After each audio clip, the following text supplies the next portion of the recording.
दोस्तों ये तस्वीर इंडिया की एक बड़ी मशहूर फिल्म हम साथ साथ हैं के सेट की है।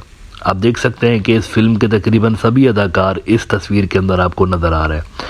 ये अपने ज़माने की बड़ी मशहूर फिल्म थी और काफ़ी अच्छा बिजनेस भी इस फिल्म ने किया था। उस वक्त की सुपर हिट फिल्म थी। अच्छा, जहाँ पर ये फिल्म अपनी स्टोरी और अपनी अदाकारी और फिर अपने सॉन्ग्स की वजह से मशहूर हुई, वहीं पे आगे चलकर एक और फैक्टर की वजह से भी ये फिल्म खबरों के अंदर रही। और वो फैक्टर ये था कि इस फिल्म की शूटिंग के दौरान इस फिल्म के जो हीरो हैं सलमान खान साहब, वैसे इसमें सैफ अली खान साहब भी हैं और दीगर भी अदाकार हैं, लेकिन मेन जो रोल रहा वो सलमान खान का रहा। तो सलमान खान साहब ने कहा जाता है कि इस फिल्म की शूटिंग के दौरान एक या दो काले हिरन उनका शिकार किया था। लेकिन फिर आगे चलकर ये जो शिकार का मामला था वो सलमान खान के गले में कुछ ऐसा पड़ा कि आज तक उनको इस मामले में घसीटा जाता है और ड्रैग किया जाता है। वैसे तो इंडिया के अंदर हज़ारों लोग रोज़ाना शिकार कर रहे होते हैं, ये कोई नई बात नहीं है, लेकिन सलमान खान के पीछे ही हाथ धो के एक खास मखसूस जो माफिया है वो पड़ गई और इस मुद्दे को लेकर काफ़ी तंग करने की कोशिश भी की गई इनको through out the years.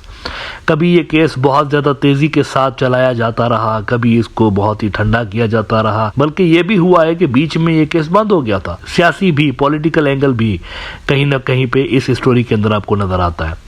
Recently ये जो काले हिरन के शिकार का मामला था ये तब खबरों में आया जब इंडिया का एक बहुत बड़ा गुंडा, बल्कि आप यूं कह लें कि आजकल का जो ट्रेंड चल रहा है उस ट्रेंड के हवाले से इंडिया का सबसे बड़ा गुंडा लॉरेंस बिश्नोई, उसने कुछ साल पहले सलमान खान को धमकियां देना शुरू की कि तुमने ये हिरन क्यों मारा था, इसका मैं बदला लूंगा।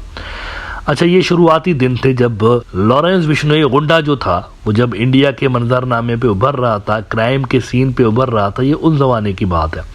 तब से लेकर ये सलमान खान को थ्रेट इशू करते रहे कि हम आपको नुकसान पहुंचाएंगे और थ्रेट पहुंचाने का सिलसिला आज तक जारी है।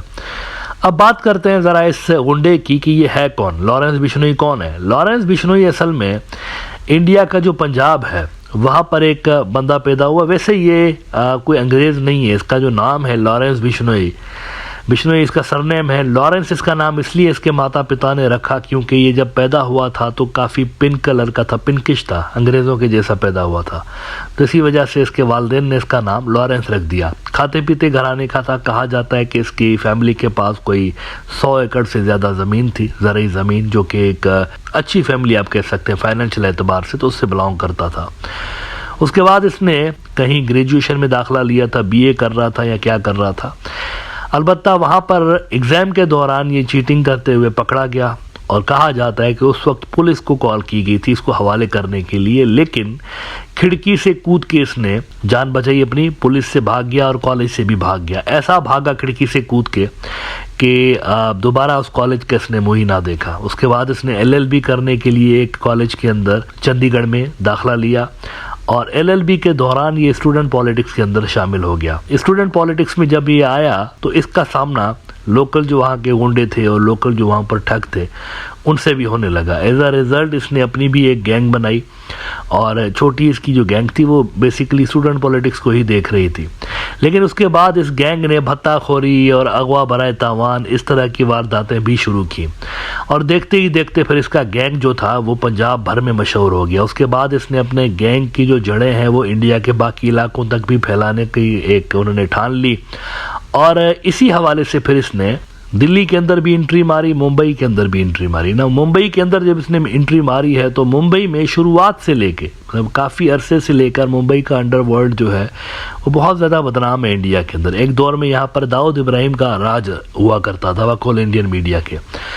लेकिन मुंबई में जब इसने एंट्री मारी तो रिसेंटली इंडिया के एक बड़े फिल्मी शख्सियत और सियासत में भी उनका ताल्लुक था, बाबा सिद्दीकी जिसे कहते हैं। बाबा सिद्दीकी साहब की पिछले दिनों कत्ल हो गया उनका और उस कत्ल के अंदर इनका नाम लिया जाता है कि लॉरेंस बिश्नोई ने उसका कत्ल किया था। उसका रीज़न यही बताया जाता है कि ये एक डर बिठाना चाहते थे मुंबई के अंदर अपना और उस डर के बलबूते पे फिर ये अंडरवर्ल्ड के अंदर पेनिट्रेट करने की कोशिश करना चाहते थे। अच्छा, लॉरेंस बिश्नोई जो गैंग है, इसके ऊपर जो सबसे बड़ा इल्ज़ाम रिसेंटली लगा है, ये सारे लोकल मैटर्स के अलावा वो इंटरनेशनल लेवल का इल्ज़ाम लगा है। वो इल्ज़ाम ये लगा है कि पिछले दिनों इंडिया और कनाडा के दरमियान जो खालिस्तानियों को लेकर एक मसला चल रहा था, इंडिया के ऊपर कनाडा ने ये इल्ज़ाम लगाया कि सरकारी सरपरस्ती में इंडिया के ऑफिशियल्स कनाडा के सॉइल पे बंदों को कत्ल करने के हवाले से एक नेटवर्क चला रहे थे।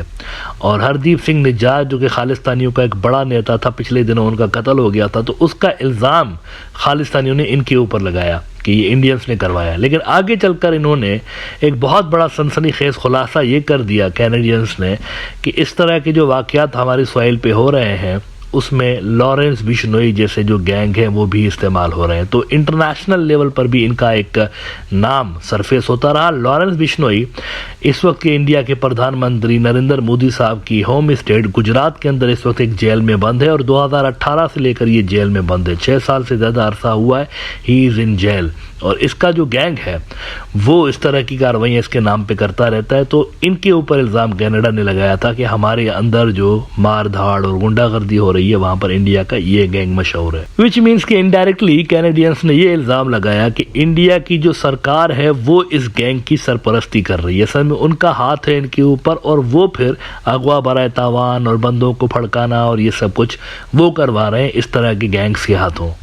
तो पंजाब के एक कॉलेज की खिड़की से कूदकर तो अपने जराइम पे पर्दा डालने का जो एक सफ़र लॉरेंस बिश्नोई ने उस वक्त शुरू किया था कई साल पहले, वो इस वक्त इंटरनेशनल लेवल पर पहुंचा हुआ है और इंडिया के लिए भी बदनामी का बायस बन रहा है। अच्छा नाज़रीन, अब इंडिया का लीगल सिस्टम किस तरह से इस तरह के गैंग्स के साथ निपटता है और किस तरह से इनको कानून के कटोरे में लाया जाता है, ये तो इंडिया के ऊपर डिपेंड करता है। लेकिन जो सबसे इम्पोर्टेंट बात है वो ये है कि इस तरह के जो एलिमेंट्स हैं उनको कुछ सर्कल्स की जानिब से इंडिया में ग्लोरीफाई करने की भी कोशिश की जा रही है। ये नहीं होना चाहिए मेरे ख्याल से। आपको नई नस्ल को, नौजवान जो जनरेशन है उसको अच्छे रोल मॉडल्स देने चाहिए। अगर आप इस तरह के एलिमेंट्स को रोल मॉडल बना के पेश करेंगे तो आप सोचिए कि सोसाइटी में आप किस तरह की प्रोडक्ट, किस तरह की नस्ल परवान चढ़ा रहे होंगे। ये सोचने की बात है। अब ये बात मैं क्यों कह रहा हूँ, ये अगर आप हेडलाइन देखिए, cops booked e-commerce platforms for selling T-shirts extolling Bishnoi Dawood, Hindustan Times. यानी ये जो गैंगस्टर है इसकी टी शर्ट्स इंडिया के अंदर बिक रही हैं, वहाँ पे जो ऑनलाइन शॉपिंग के प्लेटफॉर्म्स है वहाँ पे इसकी टी शर्ट्स बिक रही हैं। और ये जो आपकी स्क्रीन पर टी शर्ट नज़र आ रही है ये भी उसी ऐप पे बिक रही थी। तो मुझे ये बताइए कि अगर नौजवानों में ये सोच डाल दी जाए कि ये जो सामने बंदा है जिसने इतने सारे लोगों को मारा हुआ है और जो कि भत्ता भी लेता है और जो कि हर तरह की वारदातें करता है, ये हीरो है, तो किस किस्म की जनरेशन आप प्रोड्यूस कर रहे होंगे।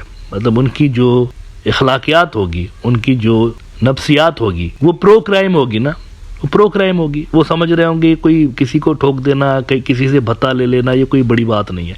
मेरे ख्याल से इसको रोकने की ज़रूरत है। पिछले दिनों एक डायरेक्टर साहब हैं बॉलीवुड के, उनको भी देख रहा था, वो कह रहे थे ये हीरो की तरह दिखता है, वो भी यही कह रहे थे ना। ये जो सारी हरकतें हैं ना, ये सोसाइटी को गलत ट्रैक पे लगाने वाली हरकतें हैं। मेरे ख्याल से इसको डिस्करेज करना चाहिए। इनके जो भी मामलात है, लीगल मामलात, वो इंडिया का लीगल सिस्टम जाने और ये जाने, लेकिन कम से कम बुरी जो हरकतें हैं, बुरी जो चीज़ें हैं, उनको डिस्करेज करना ज़रूरी है।